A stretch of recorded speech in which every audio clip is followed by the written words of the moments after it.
Këtë në Kongresit e Politikës për Kulturë sot nga veteran të rajonit Jugor. Vjetra përfaqësues të Partive Komuniste kanë kryer omazhe në monumentin e qytetit. Pjesë e organizimit nuk ka qenë bushleti lokal pasi bashkia përmet drejtohet për vitin 2015 nga Partia Demokratike. Veteranët mbarin në duar fotografitë e Enver Hoxhës, ndërsa gjatë vendit janë hedhur shkrirje pro-ti dhe Partisë Komuniste Shqiptare. Pjesë e festimit janë bërë edhe banorë të qytetit të Përmatit.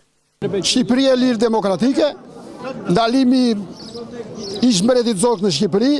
Unë kam qenë ushtar këtu 3 muaj me gardën e Republikës me Enver Hoxhën. Kam ikur këtu pasi kam shkuar në Tiranë 27 muaj. Kështu që vlerësoj akoma pavarësisht se kam qenë moshë të vogël. Me këtë punë kam pasur baban partizan brigadën 14. Kongresi i Përmetit është një në faqet më të lavdishme të historisë, jo të luftës nacionale shqiptare, por edhe të brezave. Ajo për herë të parë krijoi qeverinë provizore e i tha botës këtu është shteti komunist, ekziston populli shqiptar.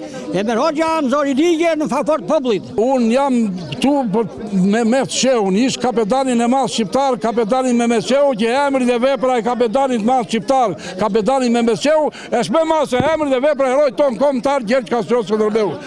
Është komandanti legjendar që shtroi Shqipërinë. Parti Enver, jemi gati kudoherë. Partia e punë të Shqipërisë, me udhëheqjen tonë të shtrenjtë, shokun Enver Hoxha, i cili luftoi, punoi, gjithë popullin e kishte për vete, ndërtoi uzina, fabrika, kombinate. Parti Enver, jemi gati kudoherë. Kongresi i Përmetit u mbajtë datën 24 maj të vitit 1944 dhe njësi një ngjarje që trapëri shkrimin përfundimtar të vendit nga pushtuesit.